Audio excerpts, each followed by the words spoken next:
you an expert, entrepreneur, or small business owner passionate about helping people through life's transitions? The Fresh Starts Expert membership is perfect for you. For just $55 per month, this dynamic membership is designed to boost your business and amplify your brand. Fresh Starts is here to provide you with business development, marketing, coaching, networking, publicity, community engagement, and more. With an SEO-optimized profile, exclusive press opportunities, and weekly co-working and business coaching sessions, you'll connect, grow, and gain visibility like never before. Are you ready to elevate your brand? We can't wait to work with you. Visit freshstartsregistry.com and become a Fresh Starts expert today.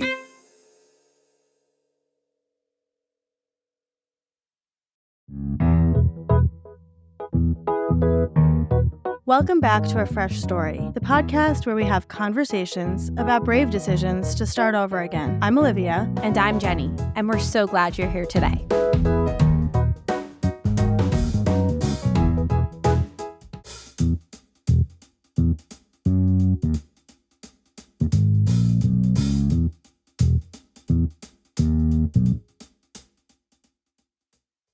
Hello. We're here with our friend Tami. Tami Hackbarth helps women get their time and energy back so that they can create the world that they want to live in. She is all about 100% guilt-free self-care and rebalancing the domestic labor at home. She is a life and work coach, an author, a keynote speaker, a podcast host, and fair play facilitator. Equity in the home and equity in the world is what gets her out of bed in the morning. And I will say that Tami has become like my de facto big sister on the internet. So I'm so excited to have her here.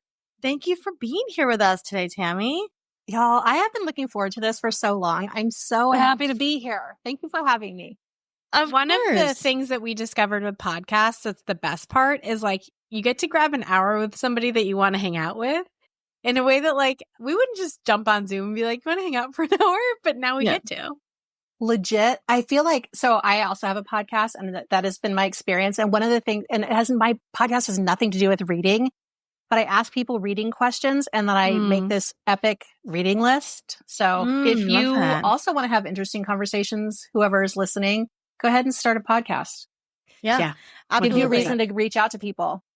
Oh, it's the best. It's the best. Yeah. And I will say, to talk to so many people that we never would have gotten to connect with. Never. And I'm sure, Tami, you feel the same way, right? Like you get to connect with so many people. I mean, I was on your podcast. I loved it. Right. And it's also, you have because I always feel awkward. Like, oh, would you like to spend time with a stranger?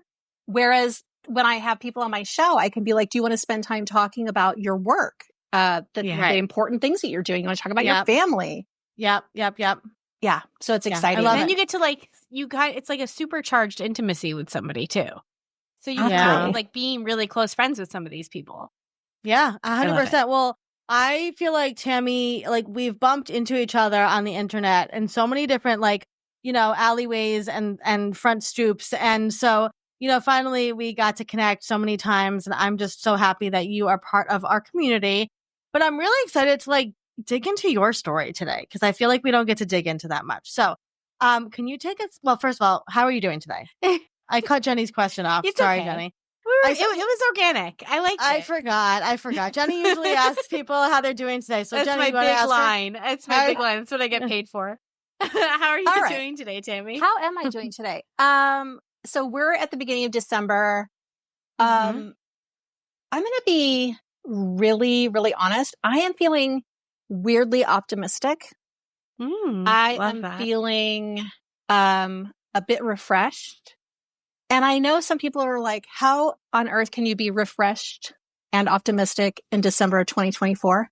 It's because rest, like deep rest, is part of my personal practice. Seeing people in person, part of my personal practice, and really taking really good care of myself so that I can show up the way I want to. Yeah. Some people are like, how do you do that? I'm like, it's literally my job.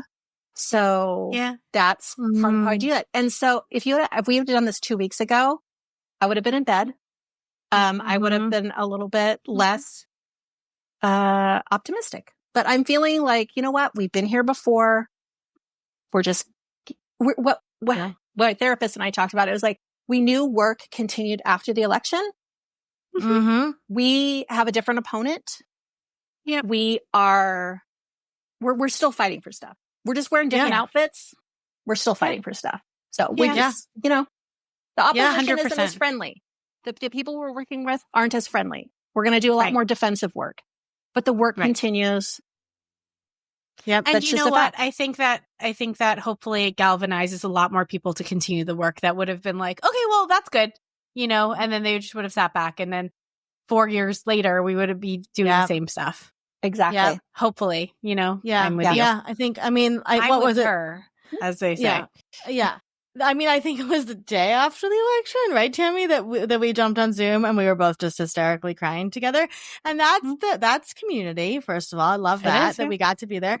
But I think that you've taught me so much just in the short time that we've been friends. I think about the 3 rules that you gave me that I implement every day, which is eat a vegetable, get sleep, and move your body. And drink water, I think you said too. And so I really literally think about them every day. And I just need to eat one vegetable because Tami said I have to poop. So, there you go. No, you are the big sister of the internet. I was just going to say, the future is sitting in front of you right now. I'm 15 years older than everyone. So I'm like, y'all, vegetables are no longer optional. Moving your body thing, non-negotiable. Sorry to report. It all works. It's true. It's true. When I do my little step workout at night watching Maisel, and I'm like, Tami said I need to move for 5 minutes. Okay, Tami. So I want to know everything about you. So take us back to the beginning of your fresh start story. Okay. So I feel like, I will just say I am a 3 career changer, which obviously that means I have had a lot of fresh starts. But I thought, which one should I talk about? I became a parent later in life. I've had so many catastrophic grief episodes where I used to be a 3rd grade teacher, and sometimes we would have a fresh start after recess because I was like, we just need to start over, pals, because the last 20 minutes weren't that great. So let's start over. But I think the one that I really want to dig into is my transition from my first career working in politics into being an elementary school teacher, because it always makes people laugh because they're like, what do these 2 very different careers with seemingly different skill sets have to do with each other?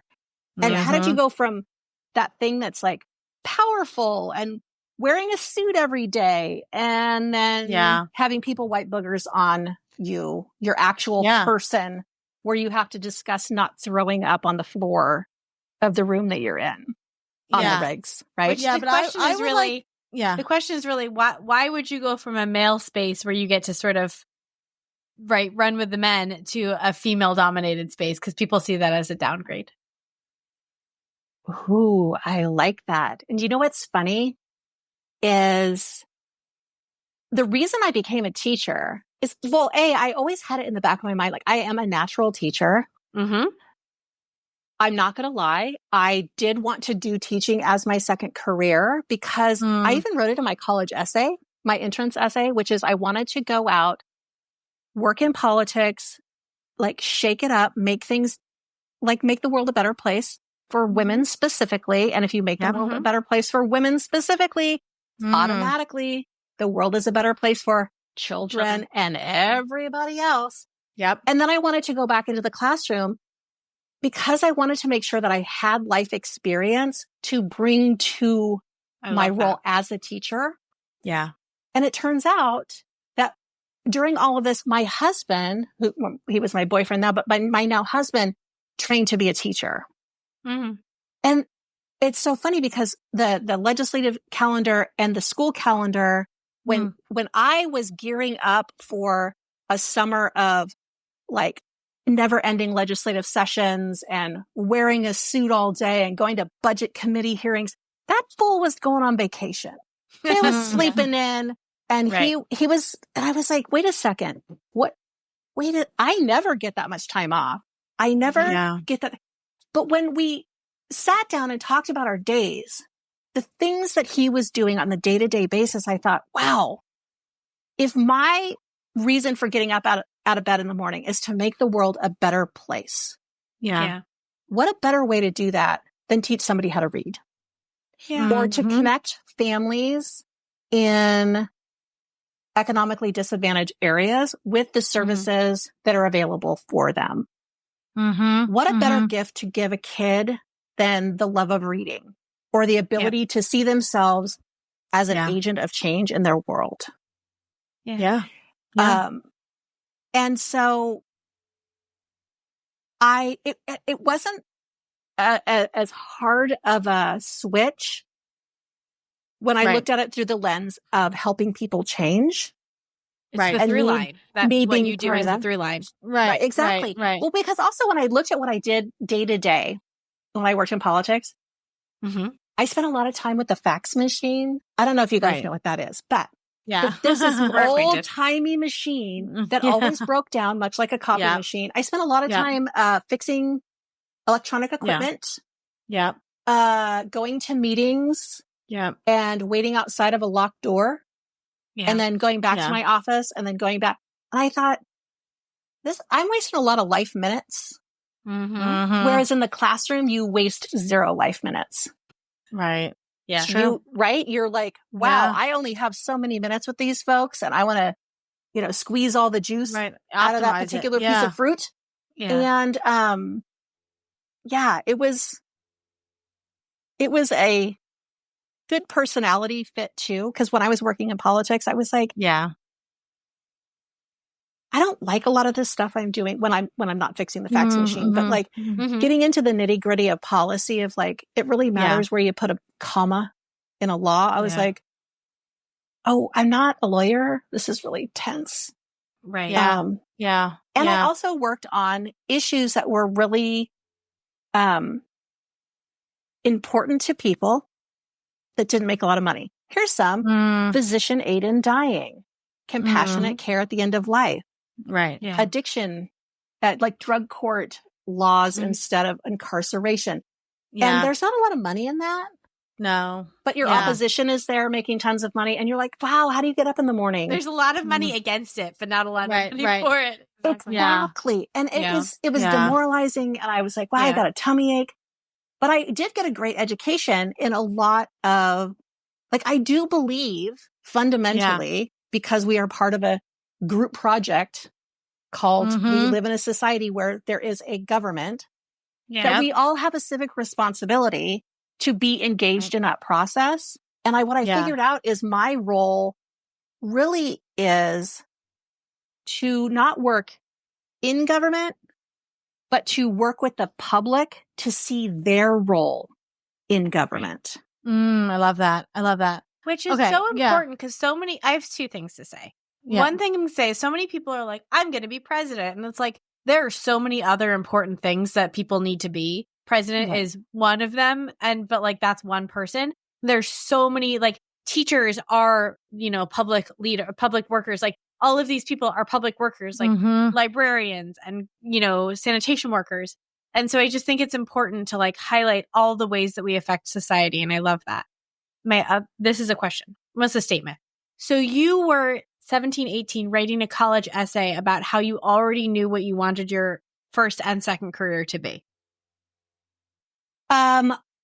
I will say I've always internally been between 36 and 46. And I think I was actually 20 because I was a transfer student. But but yes, I did, because I'm a weirdo that I see things that other people don't see. I'm just going to put it out there. So I could see my teachers that I had, and some of them they were incredible. A lot of them were super mediocre, which I found very annoying. And some were just straight up crypt keepers where I was like, you could work at a funeral home and have the same effect. I wanted to be a good one. And I had such like a firecracker government teacher in high school. So his name was Jim Atwood. And Jim Atwood would put a voter registration card on your desk on your birthday. And if you were a male student, he would also put a select service card, and he would say, happy birthday. your gift is I will put those in the mail for you. So that means he knows everyone's birthday. Right. Right. Engaged. And the age, we really talked about how we have a role in our lives through how our government functions. Right. I mean, maybe it helped that one of the students in my, he was older. One of the students was our local assemblyman's son. So maybe that made a difference. Our school, we were in a social or economically disadvantaged area. So we had access to a group called Close Up. Do you guys know about that? No. Okay. It's a congressionally sponsored trip where they bring basically poor kids to Washington, D.C. for a week. You have to fundraise and do all that stuff. But you learn about how government works close up. So you go on the Senate floor, you go into your legislator's office. You go all around the Hill. And from a very young age, I viewed the world as a place that was not fair. I viewed the world as a place of like, okay, why do those people over there have more than this way bigger group of people over here? We all pay taxes. We all do this. Then we have these government documents that say that we're supposed to be equal. And it was just like cognitive dissonance, in my little elementary school brain. I was like, you rightly understood what was going on, and the whole world was working to gaslight you that it's not true. Okay, so let's go back. Wait, I want to go back. Fundamentally not fair. Okay, so let's go back to that 6-year-old. I'm picturing like a 6-year-old Tami with her glasses and her hair in a ponytail running around trying to change the world. So where did you grow up? What was your family like? Who raised you? And then where did this spark come from? I love this question. I grew up in the San Francisco Bay Area. My first year of kindergarten, the only year I went to kindergarten, but I went to kindergarten in 1975. So I legit am like a Gen X baby. There's nothing more Gen X than Tami Hackbarth, growing up in the San Francisco Bay Area.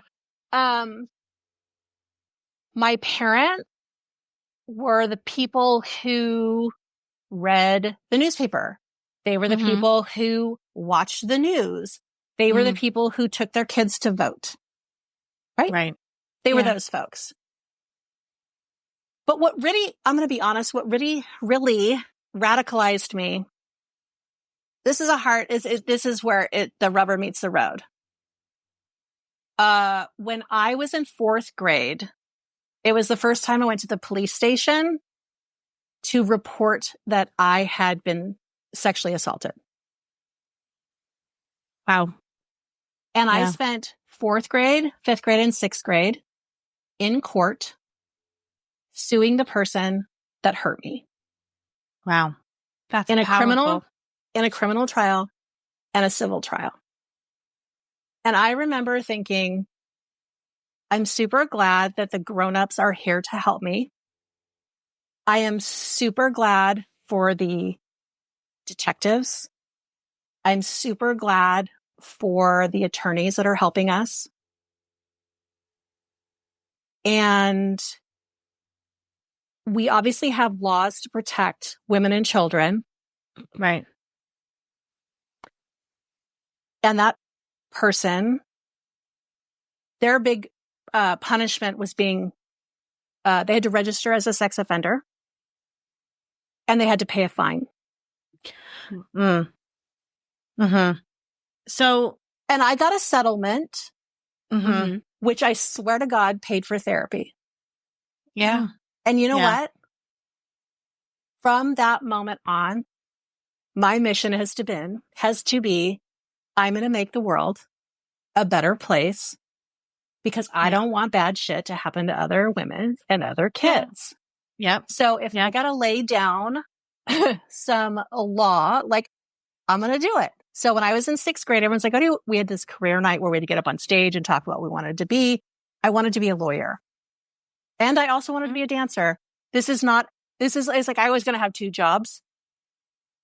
They were equally as important in my mind because I'm super creative. Yeah.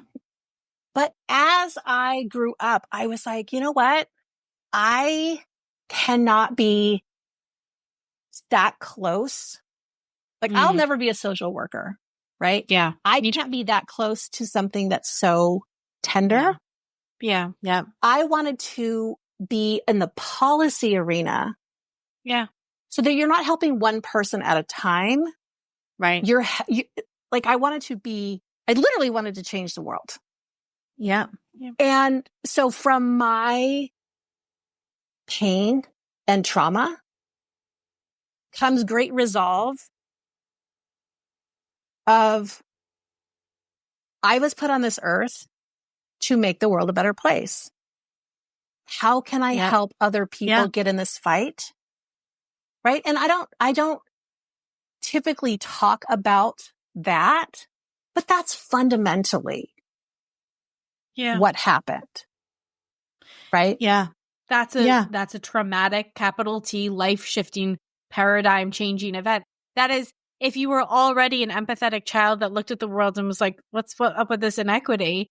It is just going to be like that X-ray is going to be shining everywhere. It's just going to intensify that. You know, something we talk about a lot at Fresh Starts, and, you know, obviously the company was founded because of our own stuff. A lot of people will look at us and say a fresh start is automatically it's a positive thing. And we don't assign a moral value to fresh starts, right? And so sometimes, right, and and we've had people like, I've as you know, I've interviewed women who have lost their infants, right? Who have had to walk out of the hospital without their baby. And that is also a fresh start. And people will look at me and go, how is that a fucking fresh start? Right? She lost her baby. Because a fresh start is not a positive or a negative thing. It's just a moment, right? That changes everything. Yeah. And so that is a forced fresh start upon you, right? And so there are people in this world that would have taken that moment, Tami, and we know what would have happened to them because we see those women, right? We see what happens to them when they don't get the support they need. So I'm curious, if I may ask, you don't have to answer this, but what was that like? We both have children. I have an 11-year-old. How did you keep moving through that time in your life, being 4th, 5th, 6th grade, right?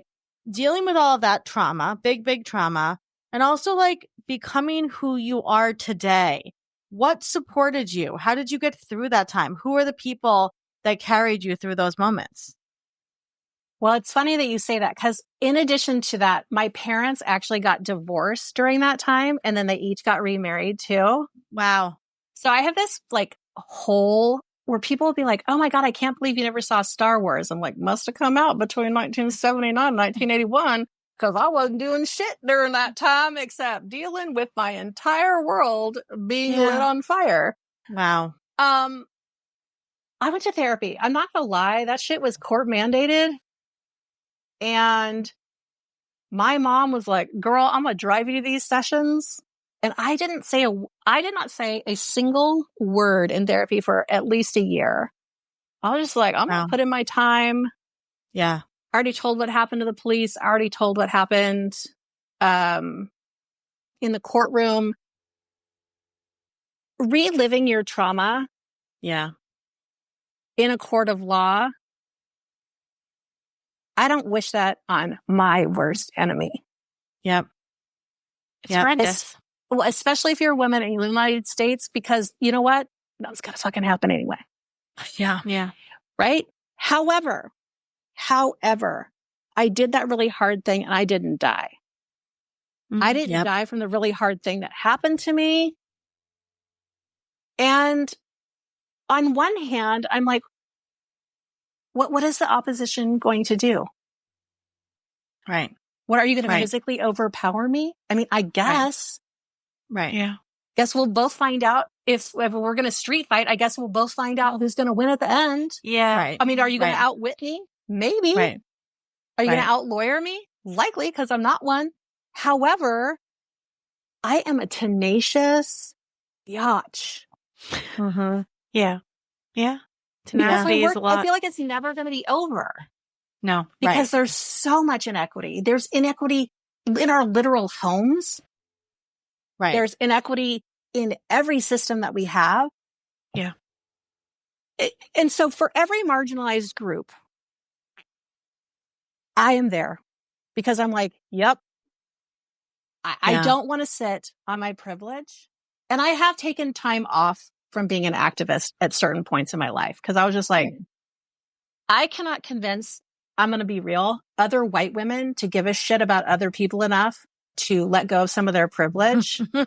So I'm going to take a step back, and I guess they're going to have to lose some rights before they wake up. And then they're going to come to me like, oh my God, can you believe? Yeah, bitch. I've been saying it for like my whole life. Yes, I mean, this gets back to what you were saying before, that like rest is part of the rebellion process. And 100. It has to be. And you have to like, and so you will continue being there and fighting for people because you know that it is cyclical and that it is not, we are not just marching up a hill. My husband and I went on a hike when we were first falling in love, and I was like racing up the hill, and then I would have to stop and catch all these breaths. And he was like, just go slowly. He goes, it's like, honey, to be just enjoyed. Pace yourself. He goes, I'm going to stand. He goes, he holds my hand. He goes, I'm going to walk right in front of you so you can't walk too fast. And I couldn't race. And he goes, this is to be enjoyed, not endured. And like, it's not quite the same, but like like life is to be enjoyed, not endured. And we cannot fight for people, which is part of the life. Ooh, shit, I got too excited. The life that we've all chosen. You know what I mean? And we have to also enjoy our lives in order to keep fighting. Also, nothing makes people who fundamentally hate you more uncomfortable than you being completely unbothered by them. Yes. You're not flusterable because you're like, bitch, I'm not hungry. I am moisturized. Right. I took the time. I had fun. I laughed. I'm hydrated. Like I had an orgasm today. Obviously not thanks to you. Like, I'm in it for the long haul. Right. Enjoy yourself. I came with snacks. I'm good. Like I brought a chair because but here's the thing, y'all. This is 15 years in me, right? Because up until about 15 years ago, if there was work to be done, which is 24 hours a day, 365 days a year, I was going to do it. Yeah. It took a doctor who also happened to be an acupuncturist, like he was fancy, like he was a Western guy and an Eastern guy all in one. I went in to be like, can you help me with my acne? I'm like in my late 30s and what is happening here? And he's like, ma'am, you are going to drop dead in your classroom if you don't get your shit together. I was like, wow. But can you help me clear my skin? I don't want to do the rest. I don't know why people keep bringing up that I am going to burn out and keel over, but they do. And so I had to take a really hard look at myself and go, okay, if I don't want to be another statistic of another woman working herself into the ground for zero traction for herself or anybody else, that is totally an option. Yep. Or what can I do to be sustained throughout the rest of my life? Yeah. Yeah. And I'm sorry to tell you, it's self-care. There we know. go. And that's the hard part. And it's not self-care like a fancy like bath bomb. It's self-care like hydrating, eating vegetables, moving your body. It is the shit that you're like, I cannot believe I get to do this again today. Oh boy, what an exciting day. I got to take another walk. Woo! Yeah. Let's put sunscreen on again today, guys. I'm gonna floss later. Yep. Well, maybe we all have the goal of life wrong, right? And maybe you finally have seen that, like, what's the real goal here, right? It's to be sustainable humans and help each other out on this big group project.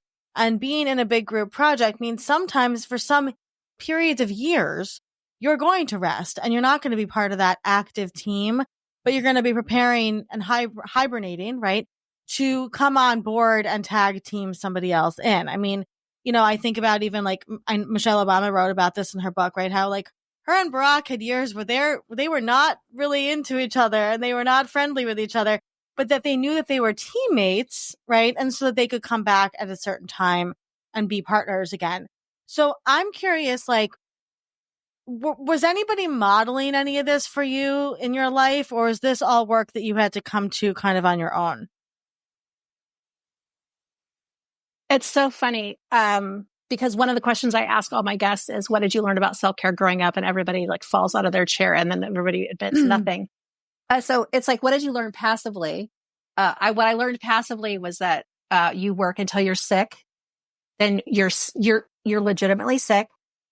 You rest until you're almost better, not all the way, almost better, and you get up and do it again. So that was what I found, and this person is one of my most dearest friends, and everyone honestly should know her. Her name is Michelle Marlihan, and she is a yoga teacher, and I did my yoga teacher training with her. She's younger than me. So a lot of times you go through yoga teacher training, they teach you how to teach a sun salutation. Like first you do, it's like all on the positioning. It turns out, like, I feel like I learned more about the 7 other branches of yoga, aspects of yoga, than the actual postures of yoga during that. Because when I first met Michelle, I would go to yoga because I heard it was good for me. Because Chuck told me I was going to drop dead in my classroom. So I was like, I'm going to go to yoga. So I would go to yoga, but I would only go when I already felt good because I didn't want to waste my past because I had this weird self-image. Anyway, I just had a lot of issues, y'all. But when I went to yoga and I was feeling good, I was like, I'm going to perform this hit out of this yoga. I'm going to yoga that I am going to apply my type A all in a, like I'm doing the yoga. You're going to look like such a yogi, right? Like I'm going to appear A plus. Right. Yeah, I'm going to be A plus. I'm being on the cover of Yoga Journal. Yoga. Don't worry about what's going on in here. Just worry about the not. arm. And by the way, no, I don't know what's happening. I've never met my body before. So I'm performing the shit out of this yoga.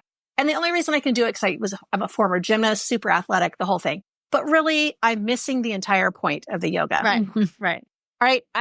We're in this tiny studio. Michelle, she's leading with poetry. She's leading with permission. And I'm like, I love her. She's pretty. She's shiny. This is fun. It smells good in here.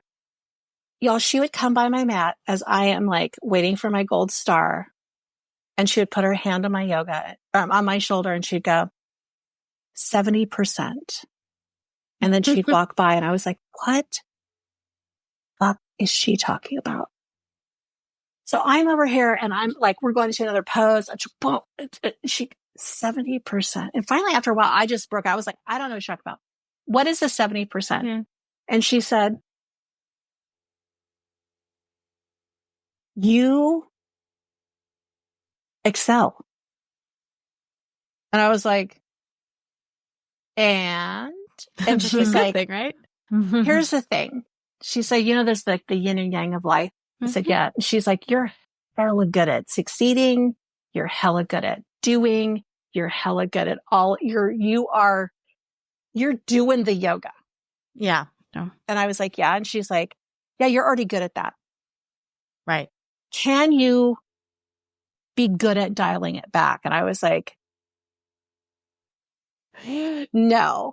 Why would anyone do that? Why would anyone do that? If you cannot do something perfectly, if you cannot like put your all into it, A plus bed making all the way until you like flossing, why would you even do it? And she was like, babe, I think that's your yoga. I think your yoga is to get to know who you are beyond your clear excellence. And I was like, I think she's trying to break my brain. I don't even know what she's talking about. Right? Because I've been hustling my entire life to be like, look how valuable I am. Yeah. Look how much I can get done. Look how smart I am. Look how pretty I am. Look how strong I am. Look at And she was like, you're already good. Yeah. Can you sit in the quiet of your own mind? I was like, absolutely not. Who does that? Yeah. But she was so kind and so tenderhearted and so loving. And I was like, what's weird is I am fighting what she's saying, but I want to have her kind of presence. I want to have a quiet confidence. I don't want to get all my intensity on everyone else because I'm tired of the story that I'm too much. I'm too intense. Right. So I really surrendered to that practice of who am I without my degrees? Who am I without my achievements? Who am I fundamentally as a human? And can I shut up and be still and still have worth? Yep. Yeah. I mean, I think Jedi mind trick. Her name is Michelle Marlihan. Thank you, Michelle. Right? Yeah. And you can find her at itsallyoga.com because she has an online studio. I'm just saying. Perfect. Love that. A magician. I love that. What does life look like after that? Who are you after, right? And all of that. Can you sit still? What are you without the degrees and everything like that? Okay. So so I'm a business owner. Mm-hmm. And one of the things that I decided very early on in my life, even in my 20s, I was a transfer student. And before I went to university, I'd worked at a software company in the Bay Area, and they took me out to lunch because I'm about to leave from university. And they're like, what do you want to be when you grow up? And I was like, I know one thing. I know that I do not want to work full time because that shit is for suckers. Oh my God. It's like, you don't have any time for your life. And everybody laughed because, we're all like swimming around in capitalism that, this idiot, this 21-year-old doesn't know what she's talking about. It's not even to politics, which then, of course, you own zero of your time. I have all of this. I have this thing with Michelle. So things that changed. My yoga practice. I stopped performing. I actually became a restorative yoga teacher. So that laying down part at the end, that's all we do. Mm-hmm. If you want to have a nervous breakdown, lay down on the floor without going to sleep for 30 minutes at a time, and then have your inner dialogue attack every single thing that you've ever done in your life. Yeah. And not get up and not try to turn it off, but just be like, wow, that's a lot of arrows that you're shooting at yourself. That's really hard. Yeah. Yeah. Yeah. But is it true that you're the literal worst human being on the planet? Because I'm pretty sure there are some other people who might be worse. Yeah. Weirdly, I don't think they're laying on the floor in the spiritual timeout chair right now. So that changed. My philosophy around productivity changed. I want to do the least amount of work with the most amount of impact. Like Jenny. Yeah. Which translates into I only ever want to work, because I'm from Northern California, hella part-time, but I want to make hella full-time money. Yep. When things feel out of control and there's too much, instead of going into that really inflexible, pushing, striving energy, I go, okay, well, we clearly need to stop. Yeah. We need to parse out what is real, what really needs to happen right now. Right? Because again, we're between the election and the inauguration. I never, during this time, I don't have to listen to a single thing that the incoming administration has to say. That's been my exact philosophy. Nothing. Is me hearing it going to make a difference? Are they actually doing it? Yeah. Exactly. But will I, through my going through the world, know that the people that they're putting up as cabinet positions are completely unqualified? Yes. And then I say, what will I do with that information? Oh, I will contact my U.S. senator. Right. And I will register my opposition, and that they should also work with their people to say, we're not voting for these knuckleheads. Yeah. Right. And then I will let it go because I have done my part. And then I will text all my friends and say, here's the phone number. Here's the little scripto. Right. And if you want to call after hours and leave a message, because that's an introvert pro tip. Love that. Love that. Right? You call after hours. You say, this is Tami Hackbarth. Here's my full address, including my zip code. You say, I am calling in support of blank. or I'm calling in opposition to blank, because literally one sentence and you say, thank you, and you hang up. And then some intern comes in the morning, listens to the voicemail and goes, opposition or support. That's it. Because we don't need to have a freaking we don't need to have written a dissertation about the topic to participate in democracy. Right. I fucking love that. Yeah. Was I the intern that tallied that shit? Yes. That's how I know how that works. When you call the office, do not yell at the person. No. Because they are like 12 years old and they're hoping you don't yell at them. Right. They're as scared as you are. They're like, please, God, the phone's ringing. It's terrible. Right. So a lot has changed. I got a lot more free time and I'm happier. Yeah. And I'm sure that you have the ability now to be the best mom that you can be. I mean, that was a lot of therapy, but yes, best mom is a resourced mom. Yeah. Ooh, I love that. Yeah. Okay. And so resources can be money. God dang, money solves a lot of problems. It does. Opens some doors, provides comfort, safety, all that. Yeah. Yeah. It is not the only resource, because some moms have a lot of money, but they don't have rest. They don't have movement. And you're like, what does that do? Well, let's see. Rest and sleep make it to where you can be your smartest self. Yeah. Being a vegetable means you're not going to be hangry, which means you're going to be your smartest, most effective self. Right? Yeah. Like all of these little unsexy things that we do, step by step, it's like taking a little bite every day, all day, so that you can be well regulated. Right? So when you show up well regulated, that's really what it is. Yeah. Yeah. Because then you can respond instead of react. Sustainability. Well, right, 100%. Okay, Respond so we've covered like every single topic possible.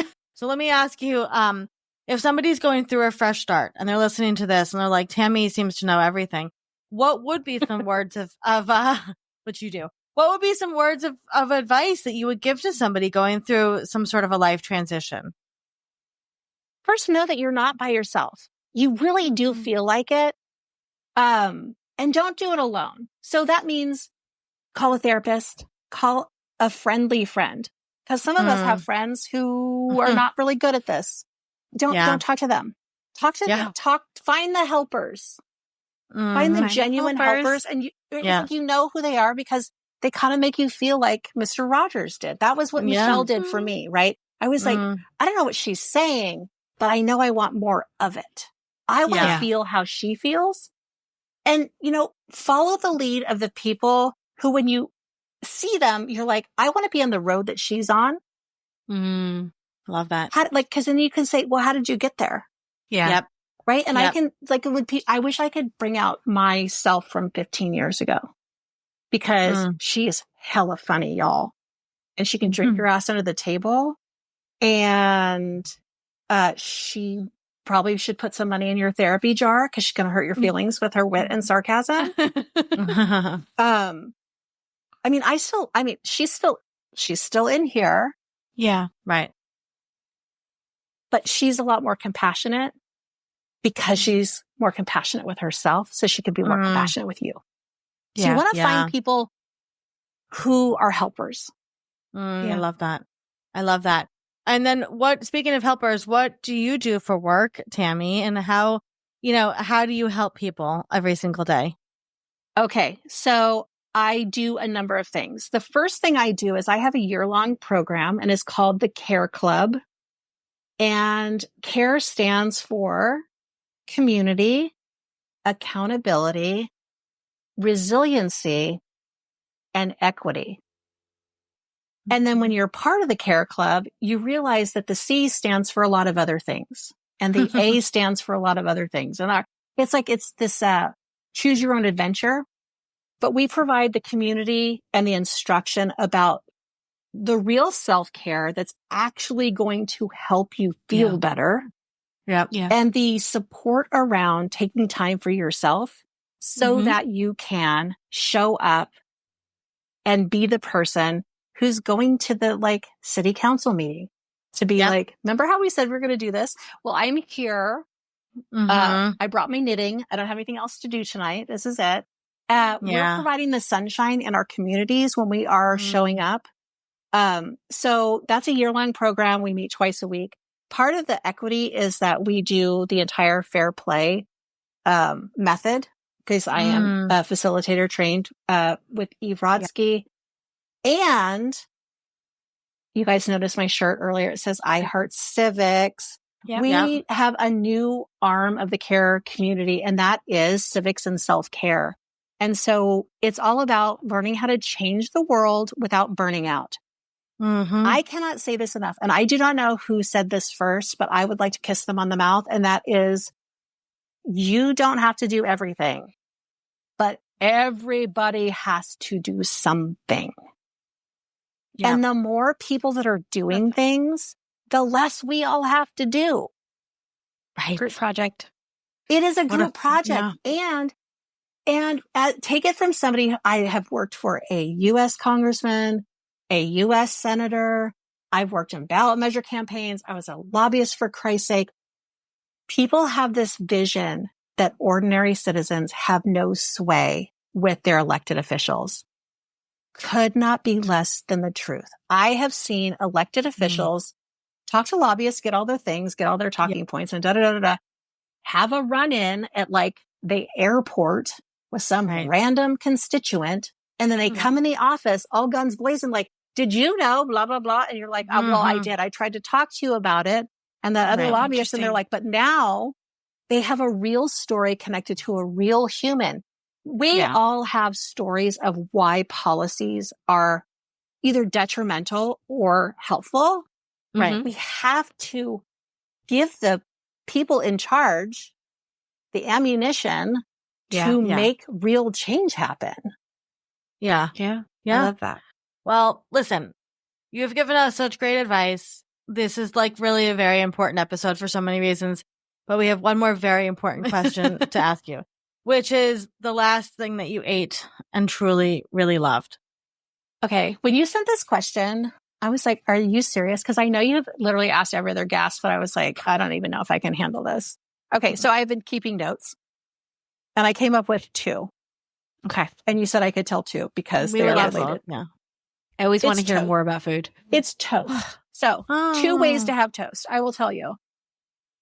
Dave's Killer Bread. So good. Toasted. Vegan butter, because I'm allergic to milk. Me too. Really? It's such a pain in the butt. Same. Yeah. The protein. It gives me like instant bronchitis. Yeah. I'm like, wow, that was sudden. I feel like I have like a cold and a hangover at once. That's how I feel. Yeah, like the second day of the flu. Yeah, exactly. You're like, oh, did I just have a hot flash, or did I have some cheese? And I like if I eat too much of it, I have to, like, when I didn't know, I would like have to take a nap immediately. Like I just felt really tired and groggy. Oh my God. I didn't find out I was allergic to dairy until I was 40. Y'all, it was a whole other thing. Okay. So you were, I was 15 years behind you. I was 25. So when I figured it out. So sick for like 40 years. And then the moment I didn't have dairy for 2 days, I was like, it's like I came out of a coma. That's what happened to me. I was a nursery school teacher at the time, and they would give us lunch at the end of the day, and I would eat like this salad with cheese at the end of the day, and I would drive home. It was like a 15-minute drive home, and I would be like, why am I so tired? I'm only working 4 hours. Like, it was nursery. It was 8:30 to 12:30, and I was like, why am I so tired? And then I did a whole 30, and I was like, I feel a lot better. And then the whole 30 ended, and I had some chocolate, and I was like, I feel a lot worse. And I was like, oh, I think I need to go get allergy testing. And they figured it. But I don't think I was my whole life. I think it only came on later. Okay, well, that exact thing. I was a teacher. I was always sick. Yep. And then I was like, I think the call is coming from inside the house, because how come I'm still so sick? Like, I had third graders being like, are you all right? I'm like, clearly I'm not. And they're like, why don't you take a day off? I'm like, because I'm sick. Take all the days off. I'm sick every single day. Always sick. Yeah. Always sick. Anyway. Well, vegan butter. Vegan butter. I know. It's very special to find each other. Right? Pumpkin pie spice from Trader Joe's. I like that. And sugar. So that's one version. And then Tammy toast. Tami toast, so good. And then the other one is toasted sliced sourdough, natural peanut butter, chunky. Do not come at me with that creamy nonsense. Always chunky. Yeah. Always chunky. A tiny bit of salt. Ooh. And either raspberry jam or apricot jam. Apricot It's jam. I love apricot jam. Perfect, sweet, savory, I need to go have that for delicious. It's so good. Crunchy. Yeah. So good. Love little that. salt bite. So yeah, apparently I'm really into toast right now. You're Toast is- welcome. Yes. Amazing. Toast is amazing. Yeah, toast is amazing. I love that so much. My mouth is literally watering. So, Tami, where can people find you if they're interested? Because you have such great social media content you're always putting out, and I would love for people to. I mean, obviously we'll link, but where can people find you? Okay. You can find me first and foremost on my website, where you will find all of the things about my programs and my podcast and my book and all that stuff. I hang out on Instagram. However, I am starting to think that maybe me and the Zuck might not be besties anymore because doing some weird shit, you guys. So I just joined Blue Sky. I Okay. have to get back on Blue Sky. Yeah. Okay, so everybody, let's go over. I was a Twitter lover back in the day. Yeah. And so why not start over on the platform that hopefully does not turn on us? Yeah. Well, if somebody wants to sign up for any of your programs, they can go to the website and get more info there. Yep, absolutely. Okay. Wonderful. In fact, I send out a weekly newsletter. Get on that list, because if you're on the newsletter list, then I send you every single podcast episode. You get first dibs on programming. I might be doing a retreat in 2025 in Northern California. Just Amazing. saying, it's going to be funsies. That's where you'll find all the information first. Okay. So, We will make sure to sign up for that. Well, Tami, you are just like a bright star, such an amazing human. We are so just happy that you're in our life and our community. And I just want everybody to get the chance to talk to you, because you really we didn't even get into, Tami's giving me dating advice, and we didn't even get into your marriage advice and your relationship with your husband and motherhood. So definitely in 2025, your job is to come back here and talk some more. And maybe have to get you on Jenny's new podcast to help her give some life advice too. So go give Tami a follow. Tami, we adore you. Thank you for taking the time and chatting with us today.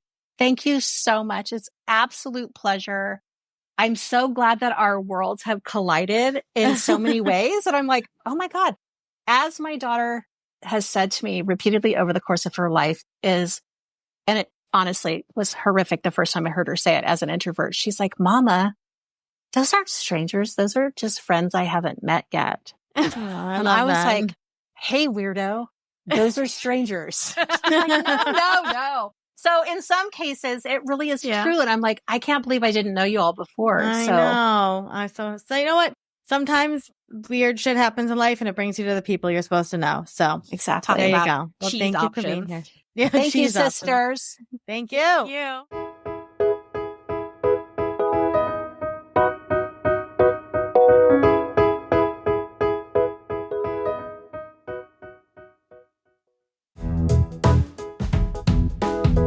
Thank you for listening to today's episode. A Fresh Story podcast is produced by Fresh Starts Registry, the first and only platform for everything you need to begin again, from home items to Hype Team and everything in between. You can learn more and read today's show notes at afreshstory.com.